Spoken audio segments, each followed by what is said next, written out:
Semangat pagi para pecinta durian dan pohon durian. Kembali bertemu bersama saya dalam channel Mantul Durian. Mantap betul.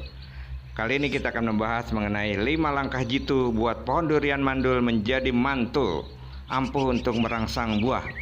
Ya, kita akan berdiskusi di sini, bergabung, tukar informasi, menambah ilmu dengan subscribe dan like channel ini. Kita bisa berbagi pengalaman mengenai pohon durian yang kita tanam. Banyak yang bertanya kepada saya, mengapa pohon durian yang saya tanam sudah tua, batang besar, tetapi tidak pernah berbuah alias mandul? Sebetulnya banyak beberapa faktor yang bisa mempengaruhi. Mari kita telah. Pertama, apakah pemeliharaan sudah kontinu? Kedua, apakah pemangkasan sudah dilakukan? Ketiga, apakah pemupukan sudah tepat dilakukan? Hati kita tentu akan senang apabila pohon yang kita tanam dan pelihara bisa berbunga dan menghasilkan buah dengan lebat. Ya, seperti contoh di gambar ini atau di video ini, pohon tidak terlalu tinggi, kecil, tapi bunganya sangat banyak.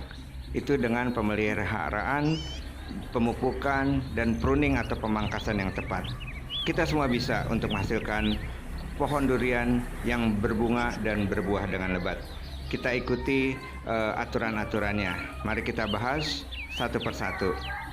Pertama, apakah pohon ini sudah dibersihkan sekelilingnya dari gulma atau dari tanaman liar, agar sinar matahari bisa langsung mengenai tanah dan akar pohon, serta asupan makanan tidak berkurang karena adanya gulma tersebut. Bila ada tanaman lain yang cukup besar di sekitarnya, agar dipangkas sehingga tidak menghalangi sinar matahari menuju pohon. Langkah 2, lakukan pruning atau pemangkasan pohon. Hilangkan tunas susu atau tunas baru dan cabang atau ranting yang tidak produktif. Batang utama harus terkena sinar matahari langsung dan tidak tertutup oleh rimbunnya daun. Untuk cabang produktif, minimal 1 meter dari batang utama harus terbebas dari pucuk daun dan ranting. Kita bisa lihat, batang utama adalah batang yang berdiri tegak dari bawah sampai ke atas. Kemudian cabang utama adalah cabang-cabang yang menempel pada batang utama, itu terbebas dari ranting. Kemudian langkah 3, pemberian pupuk dasar. Pemberian pupuk dasar biasanya berupa pupuk kandang. Sebaiknya pupuk yang sudah difermentasi sehingga tidak berjamur, ditaburkan di sekitar pohon sambil digemburkan tanahnya. Kemudian fungsi dari pupuk kandang ini pada lahan pertanian untuk menyediakan unsur hara bagi tanaman serta untuk memperbaiki kesuburan dan struktur tanah.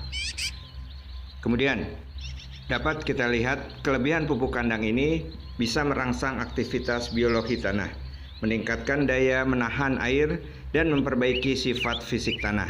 Selain itu juga mendukung kehidupan mikroorganisme yang ada di dalam tanah agar semakin berkembang.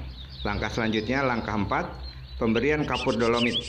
Kapur dolomit atau kapur pertanian khusus untuk tanaman sangat berguna karena mengandung unsur hara makro dan mikro.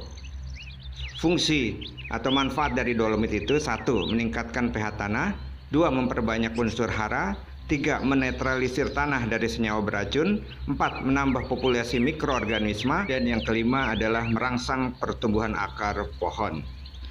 6, efektif menghijaukan tanaman, 7, meningkatkan produktivitas lahan dan hasil panen, 8, kaya kalium dan magnesium yang baik bagi pertumbuhan tanaman, 8, menangkal hama dan penyakit. Pemakaian kapur dolomit ini seminggu setelah pemberian pupuk dasar dan ditebarkan di sekeliling pohon. Takarannya adalah 2 genggaman tangan atau 1 kg per pohon. Kita bisa lihat ini pohon durian yang sedang berbuah.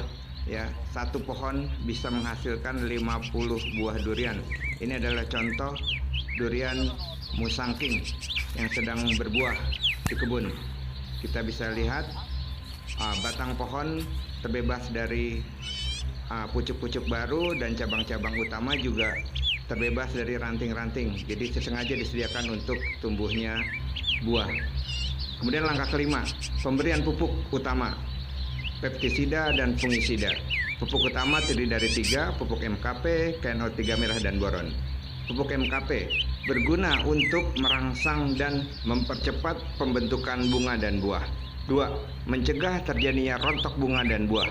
3, meningkatkan kualitas hasil produksi.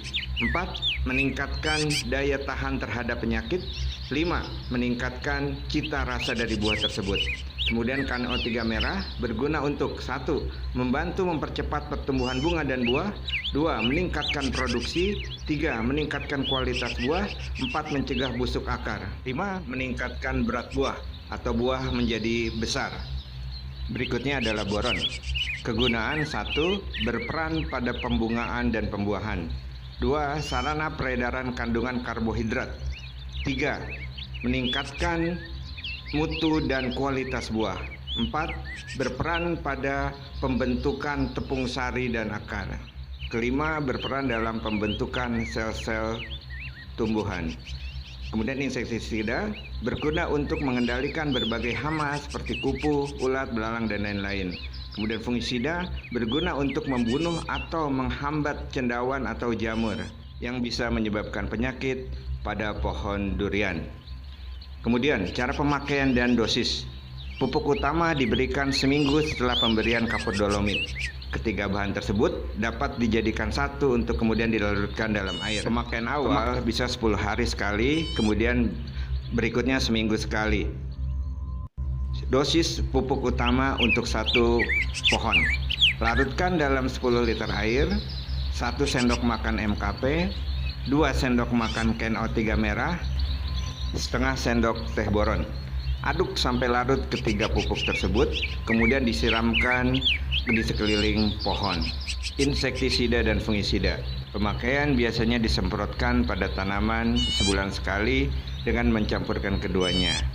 Dosis sesuai dengan aturan pakai yang ada pada kemasan, baik insektisida maupun fungisida. Baik, para pecinta durian semua, bila ada pertanyaan, saran, dan masukan, dapat ditulis pada kolom komentar. Sekian dan terima kasih, semoga bermanfaat dan selamat mencoba. Silakan subscribe dan like channel ini agar bisa terus mengikuti informasi terbaru. Salam sukses selalu, salam mantul, mantap betul.